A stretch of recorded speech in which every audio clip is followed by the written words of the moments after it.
Hey guys, so we'll be doing Leetcode 199, binary tree, right side view. Given the root of a binary tree, imagine yourself standing to the right side of it. Return the values of the nodes you see ordered from top to bottom. Input root, so we're given all these nodes, and we need to output 1, 3, 4. And this is how the tree looks like. So we see 1, and then 2 and 5 to the left side, and then 3 and 4 to the right side. And when they say right side view, the root is also included. And now let's take a look at example 2. So even though the nodes are on the left side, because there are no nodes on the right side, at this um, level, you can see that there's no node on this level, on the right side, starting from the root. So from the right side, if you stand here, you would see 4 and 5. Now, there are two options you can take here. That you'll be thinking, okay, it's a binary tree. How do I go through a binary tree? You can do either DFS or BFS.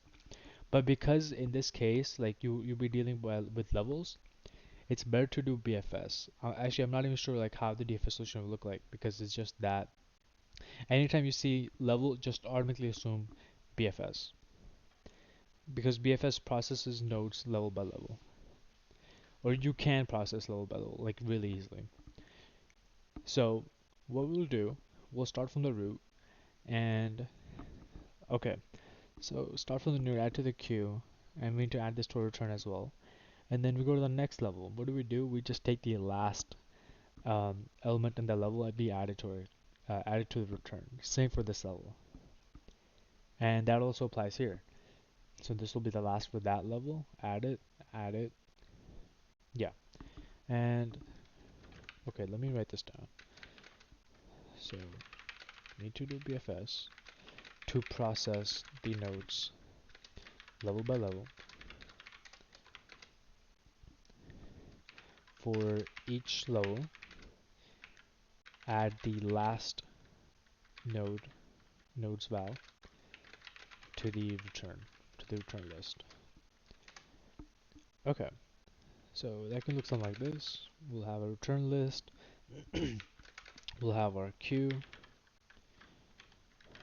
We'll initialize it with root, and then we'll go until the queue, until there are items in the queue. Um, okay, so now since um, for each level, add the last node's val to the return list. So we're going to append. We're going to add to our return list the last element, its value, the last element's value. And now for this level, we're going to add all of the children, um, all the children of the all the children of the nodes. Hold on. So what I'm trying to say is, so let's say Q is at root, right? 1. So we're gonna go through root and add all its children's to the queue. And let's say the queue has 2 or 3, we'll add all of those children's. So that can look something like this. So essentially now we want to check, okay, if the so what's the current node? Current node is pop left. Remember, because because this is a um, queue, we want first in first out. Otherwise, if we remove from the right side, that would mess up like our logic. So we'll check if the current node has a left child. If it does, we'll add it, and then this will be the same for the other side.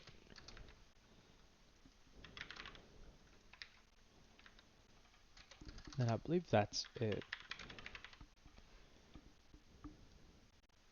Oh,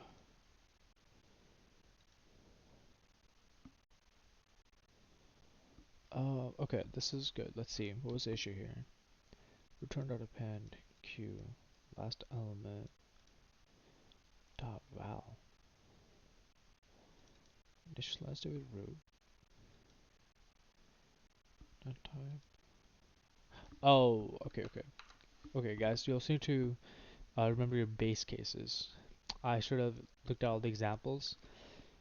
So if there's no root, we simply want to return an empty list, and this should work.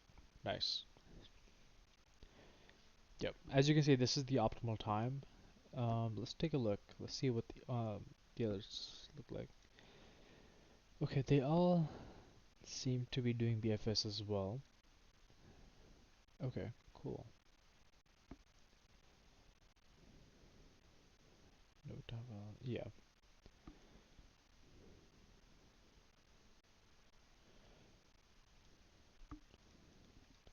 I hope this is making sense. If anybody has questions, please ask in the comments.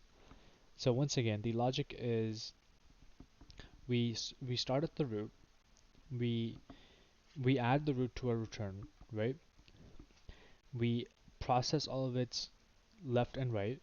We add them back to the queue, and then we take the last of each level. So for the first level, the root is the only node, so that'll also be the last element. So that gets added to our return, and then um, we loop n times, where n being the size of the queue, and um, for each node in the queue, we would add its left and right child,